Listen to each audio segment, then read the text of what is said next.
হরে কৃষ্ণ। কেমন আছেন? গোবিন্দর কৃপায় সুখে আছেন? গোবিন্দ কুটিরে মহাপ্রসাদের সবাইকে স্বাগতম। আজকে নিয়ে এসেছি একাদশীর স্পেশাল রেসিপি বললেও ভুল হবে, মহাপ্রসাদ। কারণ একাদশীর দিনে সবাই কম বেশি একাদশী রাখে, চাইলেই তারা একাদশীর দিনে এরকম সাবুর লুচি, ফুলকপির ডালনা খেতেই পারেন। আমার 7 বছরের ছেলে একাদশীর দিনে তার সাবু লুচি অত্যন্ত প্রিয়। যদিও করতে আমার খুবই বিরক্ত লাগে, কিন্তু আজকে এসেছি আপনাদের সাথে সাবু লুচি রেসিপি নিয়ে। করে খাওয়ানো হলো আমার ছেলেকে, আর আপনাদেরকে রেসিপিটা শেয়ার করা হলো। আমি প্রথমে নিয়েছি 1 প্যাকেট সাবু। এটা আমি নিয়েছি মন্দির থেকে। আপনারা চাইলে ভালো কোনো সুপার শপ থেকে কিনে এইরকম সাবু লুচি তৈরি করতে পারেন। আমি ফুলকপির ডালনার জন্য এখানে দিয়েছি সামান্য জিরা, এখানে হলুদ আর লবণ। যেহেতু একাদশীর দিনে কোনো রকম মশলা আমরা এখানে ব্যবহার করতে পারবো না, আজ সংযম কিংবা ব্রতর দিন, তাই আমি এখানে শুধুমাত্র জিরা ফোড়ন দিয়েছি। চাইলে এখানে শুকনা মরিচ ব্যবহার করা যায়, আমি এখানে সামান্য কিছু কাঁচামরিচ ব্যবহার করব। যেহেতু একাদশী ব্রত করছি, অতিরিক্ত কোনো ঝালই খেতে আজ ভালো লাগবে না বা খাওয়াটাও উচিত না। আমি এখানে সামান্য ভাজা ভাজা করে নিয়েছি ফুলকপি আর আলু সেদ্ধটা, তার মধ্যে একটু জল দিয়ে দিচ্ছি। এই ফুলকপি আর আলু তো অলরেডি সিদ্ধ করা, ফুলকপিটা সিদ্ধ না হয়ে আসা পর্যন্ত অপেক্ষা করব। এখানে আমি সাবুটা মিক্সিতে গুঁড়ো করে নিয়েছি। সাবুটা ভালো করে ভেজে কড়াইয়ে তারপরে আমি মিক্সিতে গুঁড়ো করে নিয়েছি। তারপর এখানে দিয়েছি কালি জিরা, সামান্য লবণ। আমি এখানে একদম সুন্দর করে 7টা সিটি দিয়ে আলুটাকে একদম নরম করে সেদ্ধ করে নিয়েছি, যাতে আলুর সাথে সাবুটা সুন্দরভাবে মিক্স হয়ে যায়। এখানে আলুর পরিমাণটা সবসময় বেশি রাখতে হবে, কারণ আলুর পরিমাণ বেশি না হলে ডোটা একেবারেই শক্ত হয়ে যাবে। নরম ডো হলে আপনি এটা বেলতেও পারবেন খুব সহজে, ইজিলি, হাতেও লেগে যাবে না আর কষ্টও হবে না।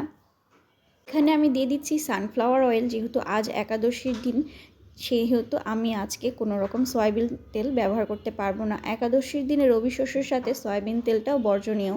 এখানে আমি যে লবণটা ব্যবহার করেছি সেটাও সন্দুক লবণ। আমরা নর্মাল দিনে যেরকম লবণ খাই সেই লবণটা এখানে ব্যবহার করা যাবে না। ডোটা আস্তে আস্তে হাতে মেখে নিয়েছি একটু নরম করে, আবারও ভালো করে একটু মথে নিব নরম হওয়ার জন্য। যেহেতু এখানে আমি কোনো রকম জল ব্যবহার করিনি। হ্যাঁ, অবশ্যই জল ব্যবহার করা যাবে, যা আলুর পরিমাণটা কম হলে সাবুটা শক্ত হয়ে যাবে, তখন জলটা ব্যবহার করলে সাবুটা নরম হবে। আমি এখানে একটু সাবুর গুঁড়ো রেখেছিলাম। হ্যাঁ, সাবুর গুঁড়ো কিন্তু অবশ্যই রাখতে হবে একটু করে, যখনই এই সাবুর লুচিটা আমরা তৈরি করতে যাব। কারণ আজকে তো কোনো রকম আটা আমরা ব্যবহার করছি না, সাবুর আটাটা শুধুমাত্র এটা বেলার জন্য লাগবে। কারণ এখানে তেল দিয়ে বেলতে গেলে এই সাবুর লুচি যে তৈরি করার জন্য ডোটা তৈরি করেছি, এটা কিন্তু নিচে লেগে যাবে যে কোনো কিছুর উপরে বেলতে গেলে। আমি এখানে একটা সুন্দর বাটি দিয়ে, মানে একটা গোল বাটি দিয়ে সুন্দর একটা শেপ করে নিচ্ছি। চাইলে এরকম নর্মালভাবে করা যায়, চারোদিকটা ফেটে যাবে, এটা কোনো ব্যাপার না, খেয়ে ফেললেই চলে যাবে। তারপরও আমি এখানে শুধুমাত্র দেখানোর সৌন্দর্যের জন্য এখানে দেখালাম। যে কুলোর একপাশে আমি যে সুন্দর সুন্দর করে গোল গোল শেপ করে নিয়েছি, এটা শুধুমাত্র আমার গোবিন্দের সেবার জন্য। কারণ অবশ্যই ভগবানকে সুন্দর সুন্দর জিনিস করে খাওয়াতে হবে, আর এই যেখানে এগুলো আছে সেগুলো শুধুমাত্র আমাদের খাবার জন্য। এই সবগুলোই প্রসাদই হয়ে যাবে, প্রসাদ ছাড়া আমরা তো খেতে পারবো না। তারপরে এখানে আলু আর ফুলকপির যে ডালনাটা আমি তৈরি করছিলাম সেটা অলরেডি হয়ে গেছে। একটু ঝোল রাখবো, কারণ এখানে একটু সাবু দিয়ে একটু ঝোলটা খেতে ভালো লাগবে। আমি এখানে এখানে আমি তেল দিয়ে দিয়েছি সানফ্লাওয়ার অয়েল। এখানে আমি আগেও বলেছি যে আজকে কোনো রকম সয়াবিন তেল ইউজ করা যাবে না, অবশ্যই সানফ্লাওয়ার অয়েলটা ব্যবহার করতে হবে, কারণ পঞ্চরবি শস্যের সাথে আজকে সয়াবিন তেলটাও বর্জনীয়। যারা সয়াবিন তেলটা ইউজ করতে পারছেন না বা সানফ্লাওয়ার অয়েলটাও ব্যবহার করতে পারছেন না, তারা কিন্তু সাবুর পরোটা করে খেতে পারেন, কিংবা সাবুর রুটি। এই একই প্রসেসিংয়ে সাবুর রুটি পরোটা করে খাওয়া যাবে, কোনো ব্যাপার না।